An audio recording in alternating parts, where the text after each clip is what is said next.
What's up, WWE Games Universe? This is Marcus the Hammer Stevenson coming live from our THQ headquarters for our live E3 gameplay demo stream. And sitting alongside me is WWE 12 Creative Director Corey Ledesma. Corey, how's it going, man? Good. So I don't have a nickname like you in Tank and Hammer. Right. Like that. I don't have my own nickname. Right. What would the Miz give you for a nickname, do you think? And then we also have Tank, who's manning the computer over there. He's got his own little rocket ship. He's going to be looking at your questions, taking questions throughout. What we're going to do first, though, is we're going to go through a gameplay demo of what we showed everyone at E3, and we see right now Alberto versus Randy Orton, and we're going to play a full match. Corey's going to explain a lot of the things that are new in the game this year, and then after that, we're going to go head-to-head. But first and foremost, Corey, take it away, buddy. All right, so we're going to hop in the demo. Ladies and gentlemen, please welcome Alberto Del Rio's personal ring announcer, Ricardo Rodriguez. This is the entrance everyone's been asking to be able to check out, so I want to be quiet and let you hear this.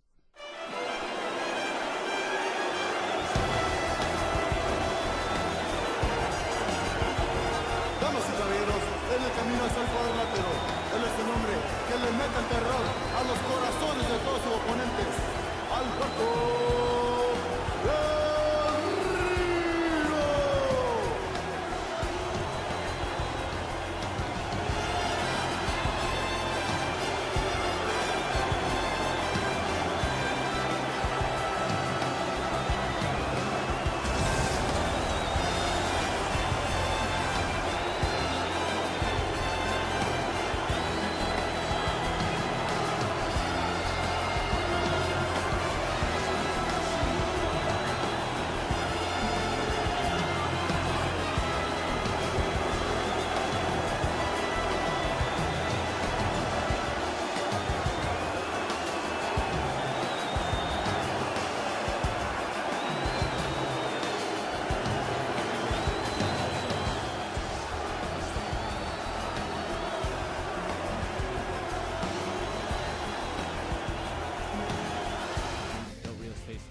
Orton, so we'll go ahead and show that entrance. You guys can check that out.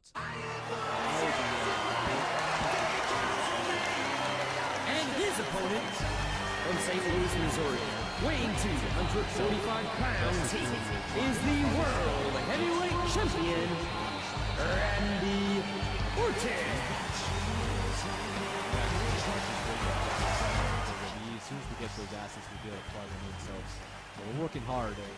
Hopefully we'll get them all in. There won't be any speed bumps on that, but you never know what might happen. So just rest assured that we are working hard at it. You bring up a good point, Corey. I've seen a lot of people talk about seeing some videos come out of the event, and that they're wondering where those sidetrons, minitrons, curvetrons, where some of that stuff is. Kind of tell them a little bit about, you're still working on the game. This isn't final. Just because we're saying it's not final, just describe that process a little bit. Like, what's left? How much time truly is left? That's great. We are what we consider pre-alpha, which means that we are still heavily in the implementation and tuning phases. So what that means is that not everything is in just yet. We're also waiting to tune a lot of the systems. So systems like AI, the reversals, or you might see some animation glitches here and there. Those are all just work in progress. We still have a good another month to go to polish up the game. So that's what we're working on now. Our designers are working really hard to go ahead and continue that work so that the final product can be really polished. And then we still have a couple of months of bug fixing as well, so that will be taking place. So if you do see any bugs, just remember it is early code. Great. So yeah, you guys are, right now the match just started off, and first thing you notice are, we've talked about it already, the different camera angle. What went into the decision to get that basic gameplay camera, closer and down lower? Well, it's all about authenticity. We love to see how close we can match up to what you see on WWE television. So our development team at Ukes went ahead and mapped out where they see every single camera angle happen on WWE television. We recreated all those cameras in the game, and it's something like over 20 different cameras that you see, even including the handy cam cameras, which are by the ringside that individuals hold. We had those nice little cool shaky cams for that presentation as well. So we really thought it just added this nice cool new flair to the presentation. Made it look like television, got you some really cool up-close shots. So overall, presentation-wise, we're really excited about that addition. Yeah, and I've already seen some mid-move camera adjustments. You guys did some of that this year too, right? Yeah, I mean, the goal is to really kind of capture the high spots in the match. So sometimes you'll see the camera cut and sometimes you won't. And so we have that all triggered on what we call a camera AI system. Actually, the entire AI drives which camera angle to go to. And so it will pick the best angle to capture. And sometimes it will cut to an angle that maybe doesn't get the best shot of the move. And we'll actually switch mid-move to another angle. So we have a really cool dynamic camera system that changes on the fly. Right, and actually we just saw our new submission system in the game, and we call it the Breaking Point submission system. Tell us a little bit about that. Right, so that's a brand new addition to the game. Fans have been asking for an overhaul of the submission system, so that's something we wanted to focus on quite a bit this year. So what we did is we added a brand new mini game. It's called the Breaking Point system, and you saw that little meter pop up. Basically what that is, that's kind of a back and forth tug-of-war mini game that's going on, that both you and your opponent are mashing buttons to go ahead and fill that meter up so that your opponent does hit his breaking point and will tap out.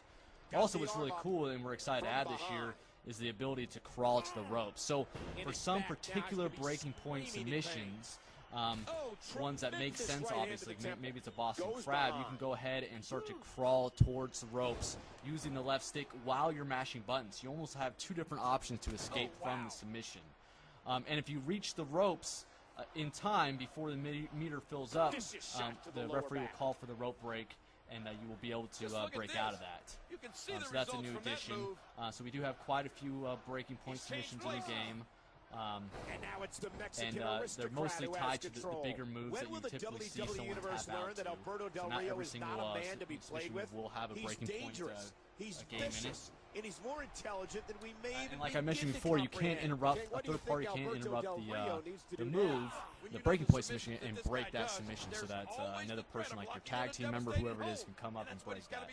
That's great. And you know, speaking of interruptible moves, you know, a lot of our Day of Reckoning fans, you know, from the previous past years, you know, they were pretty excited to hear about interruptible moves for WWE 12. Tell us a little bit about the interruptible moves this year. Yeah, that's a new capability that we have with the Predator technology in our new animation engine, where basically we can now set breakout points in the animation. And what that basically means is that any time in animation we can choose to allow that animation to be broken up by a third party or even interrupted by yourself. So let's say I'm in the process of getting up after I just did a move. We can give you control a lot sooner than before.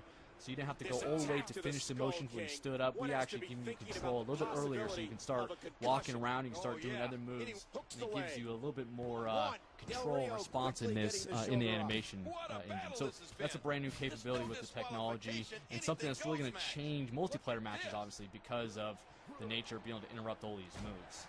So you mentioned Predator technology. What is Predator technology? Because, you know, there is some confusion out there on, you know, we were talking about this big gameplay upgrade, you know, and we've called it Predator technology. What is Predator technology?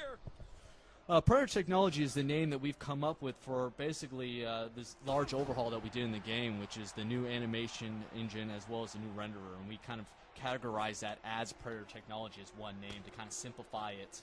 And of course, you know, it's Predator because our cover athlete this year is Randy Orton, and so only fitting do we come up with a cool, intimidating name for our technology that fits Randy Orton. So that's where that kind of was born from. And it really just talks about kind of the attitude that we're going for this year, which is just kind of a you know, fierce, you know, strong, confident attitude, just because we really like what this new technology and engine brings to our game. As you saw, there was a little bug there on the screen, so those are the kind of things that we're talking about still being fixed in the game. So don't freak out if you see any of those. It's still very early. People have a Corey Set has a question about the crowd and announcers. Will they be reacting to how the wrestling match goes a little bit more? Yeah, we're working on the crowd. I wouldn't say it was a huge emphasis this year, but we did, of course, want to improve it. So we've got a bunch of new crowd chants. We're doing a lot of work to go ahead and improve their reaction to what's going on in the ring, because that's very important, obviously. And we're trying to crank up the volume overall. We thought the crowd was a little static and dead before, and so we wanted to really crank that up so it gives you that feeling that you're in a big live arena and the crowd's really into it. So they'll definitely see some improvements in the crowd audio area. Right, you won. There you go. Using the breaking point submission and his patented finishing arm bar. Guys, we're going to go into another match after this as well, but while going back to the gameplay a little bit, what would you say to guys who are saying something like, we have done that gameplay kind of, overhaul, upgrade, what Predator technology, whatever we're calling it right now, but what is it about that someone would say, hey, I saw that move last year or in the SmackDown